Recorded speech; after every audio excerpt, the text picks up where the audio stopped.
Alright guys, TacticalRab back again today. I hope you're doing well and enjoying your day so far. And in the aftermath to the new subliners explosion that we saw last night, we had the further update here from Crimsix, but also Rostermania is still chugging along in the background. OpTic have decided to release both of the players on their bench. What could that potentially mean as to their plans going into 2023? But also Los Angeles Guerrillas getting rid of Gunless. He's not going to be part of their 2023 plans. Where could he potentially go as well? Very much enjoy your thoughts in the comment section below. Hit the like button if you enjoy. Subscribe if you're new as always. I'd greatly appreciate it. Really upset the channel. Thanks very much indeed for doing that. And if you guys saw earlier today's video and didn't subscribe, don't know what you're playing at, but yeah, the chance is still of course there. Of course, look, if you guys haven't yet caught up on all the drama, watch this video, then go back and watch the one from earlier today, because it's an absolute mess to be honest. And one of you guys' thoughts are, okay, who's in the right, who's in the wrong? Was Hydra a bit of a diva, right? Did he not want to practice and get on and try too hard? Like, again, does Crimsix have these communication issues with his teammates where when things don't work out, things quickly go downhill? Whatever the situation, whoever was in the right or wrong or whatever, the fact that this stuff has actually come out publicly, to me, is a remarkable state of affairs within that camp internally. Like, these frictions do arrive within teams. The fact that this stuff wasn't addressed to the point where, at the end of the season, when Crim gets dropped,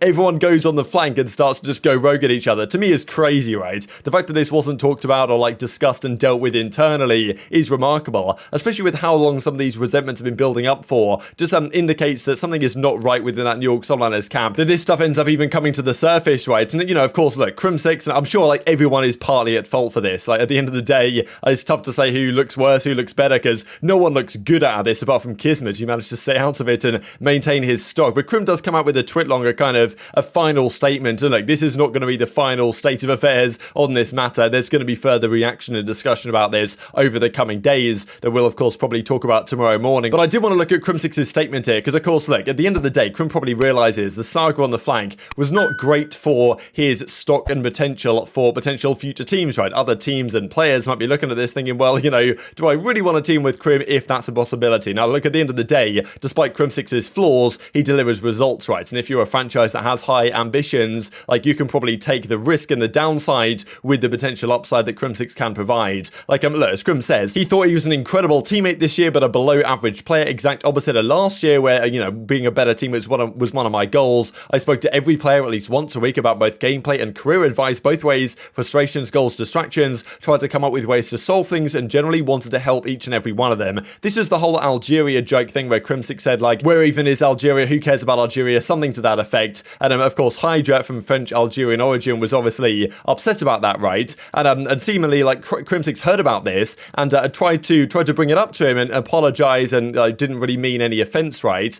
And well, as Hydra says, obviously the grudge was still there, because the first thing that was mentioned, like at last night on the flank where Crim was getting criticized, was Paco brought up the Algeria joke thing. And that's what he says, which is strange to me. During the major, I guess major 3, ages ago now, what frustrated me the most was not the fact that it wasn't brought to my attention immediately. It was the fact that a player-to-player problem brought the entire team down that event. So I guess that's why they came top 12. Everyone burned bridges because of 2 sentences that I said that someone took offense to. Wasn't fair to the rest of the team, and I'm frustrated for Paul X and Kismet, and annoyed at Paco for not letting me know what was bothering him, right? So apparently Hydra was telling the coaching staff about this and the frustrations with, you know, with Crimsix and what he said. But instead of the coaching staff just saying, look, hey, Crim, can we just, like, sort this out now and get it over and done with and, like, you know, have a man-to-man discussion on this? Not what happens at all. They just decide to keep it behind the scenes buried there, and it still keeps affecting them as things go forward, right? It just shows that, like, it's not just, you know, Hydra and Crimsix involved here. Like, the entire management and coaching team must just be not doing their job in the best possible way if this is the result at the end of the season, right? So, I mean, look, to a certain extent, I feel bad for Crimsix here. Like, I'm usually on the side of Crim is obviously a flawed character, but, you know, still a winning player. And I still think that's kind of the case, to be honest. But, like, his tendency to, after he's teamed with someone, to immediately view them as, like, the enemy and not really care about tearing them down is probably not helping his prospects, right? As he goes on to say here, talking about the Neptune apology, I've always believed that the best teammates are the ones that push you the most. That works with a lot of players. That's just what I know, and that's how I found a lot of success. I've also come to find out it doesn't work with every player, and I stand by my statement that players don't care about each other in this league. You can tell who does by looking at teams who don't succeed yet stick, and then goes on to say, look, I'm 29. It's not like I'm going to learn to team with these people when I'm 32. Time remains undefeated, and I do not care to remain friends with 90% of the players that I've played with. Past teaming with them, they won't do much into helping me improve once they're on a different team and now my enemy. I use that phrase because I've always thought that it's my team versus the world, whether they're wrong or right in dropping dropping me doesn't matter to me as it's the past. I use the past as motivation regardless. It's unhealthy, but it's the only way I've known to compete. I do not wish to be understood by the many, nor do I care if you understand. I just am who I am, that idiot. There's not a moron. If I don't find a new home for 2023, just be aware that I'm the only one to blame, as these trends in my character could be things that teams want to steer clear of, but I refuse to be anyone but myself for the good, the bad, and the ugly. So quite the statement from Crim. I thought it was a really nice statement, actually, summing up his perspective here, and I'm sure like he probably feels like what happened on the flank doesn't necessarily paint him and the entire team environment in the most positive light. I do think that teams like, you can't really not consider Crim's services, but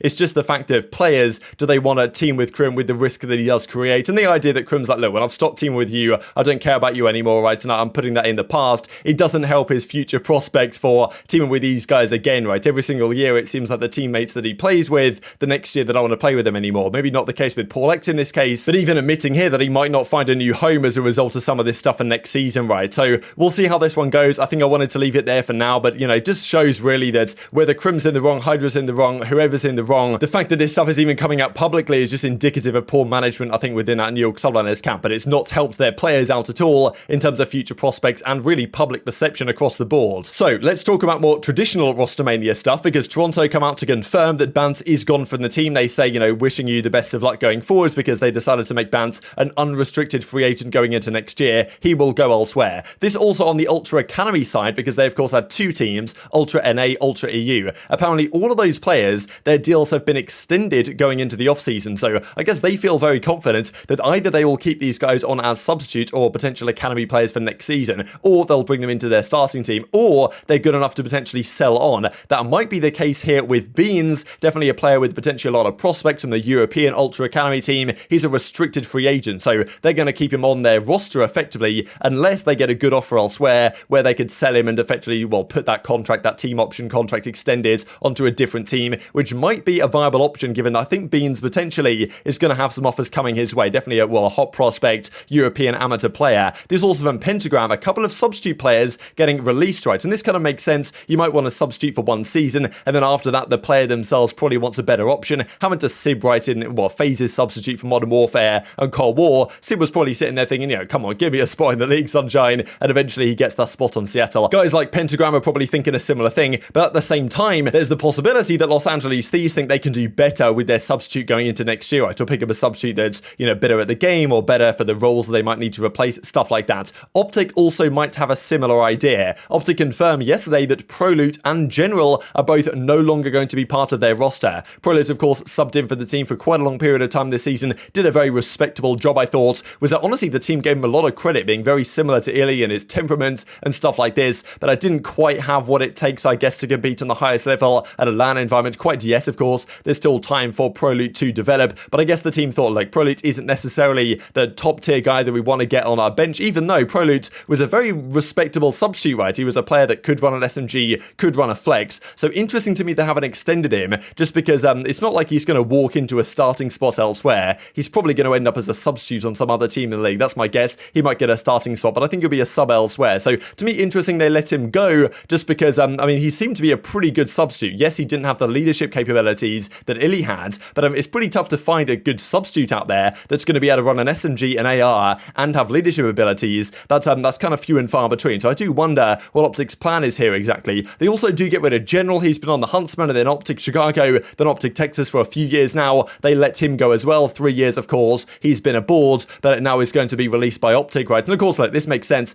I don't really know why they signed him in the first place, to be perfectly honest. He never really was going to get a chance in the team, and he very briefly subbed in back in Modern Warfare, but just in scrims when they wanted to get rid of Gunless before Prestinni came in, because they knew at the time that, okay, General doesn't really fit the role, and that's even, we saw this season, right? As soon as they needed a substitute for Illy, General can't do the job because he plays Dashy's role, so, you know, unless Dashy's the one to go, General can sub in. If any other situation, as is of course more likely, General's not going to be the guy. So kind of surprised they signed him in the first place, but of course General is also a free agent and can now explore offers elsewhere and will no longer be part of OpTic, it seems. So that's the thing. What is OpTic's plan here? Because Prolute, I thought, made sense potentially as a substitute player. And look, at the end of the day, if Prolute doesn't get an offer as a starting player, OpTic might just come back and say, you know, you want to join us as a sub again? And then of course, you know, he'll probably go on to take that offer, right? Now this, before we talk about the remainder of the OpTic stuff, is the situation with Los Angeles Guerrillas. They confirmed that Gunless, who's been on their bench, of course, is also going to be a free agent. They're not exercising prioritizing his team option. This gives some interesting insight into the plan here that Guerrillas have, just because, look, are they going to build around Slasher? Are they going to build around Hook? What's their plan? Because they've got Neptune, Hook, Asim, like Gunless, Spart, Slasher, like all these top caliber players on that team, but yet no results to speak of apart from Major 2, which was, I mean, look, it's got to be a fluke looking at their performances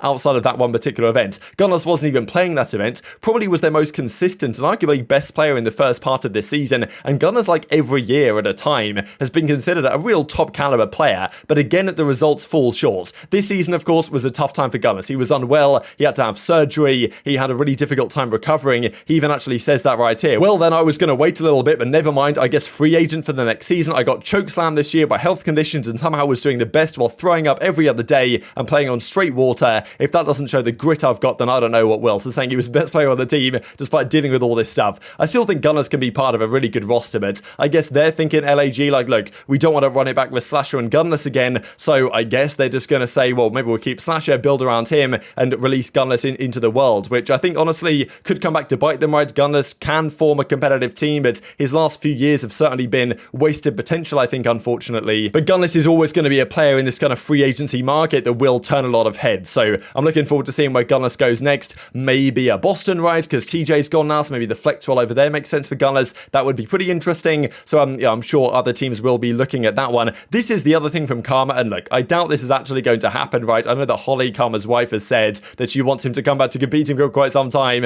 and as he says, is there a sub spot open, right? Could I potentially step in to a substitute position? He even says, I wasn't joking. Now look, I know that Modern Warfare 2022 is coming up this year. The game that retired him was Modern Warfare 2019 on Seattle Surge, so look, I doubt that he's going to be making the return, but I mean, look, still, maybe he wants to compete again, and if he does, then teams will open the door, right? Because it's Karma, 3-time world champion on LAN, the first one and the only one to ever do that on LAN so far. Like, I mean, yeah, legendary Call of Duty player, top 3 all time, I think most people would have him as. If he does actually want to make the return, then doors, of course, will open. One of those doors might be on the Florida Mutineers, albeit, why would he join Florida? As Ogre2 says, we're talking substitute or SMG. So I'm guessing he means sub spot as in substitute, but it does also raise an interesting question, I think, about the OpTic side, right? Just because OpTic got rid of both their substitute players, and now, like, Karma's saying, wait, is there a free sub spot going? Like, potentially, could I step into that spot? So maybe Karma as the OpTic sub could be an interesting option. The other thing just to mention is that because they're getting rid of Prelude, who seems like a pretty decent substitute, of course, Karma would be a pretty ideal guy to have if he actually is competing and playing in challenges, but I don't know what the likelihood of that is, because he said, like, look, he really can't be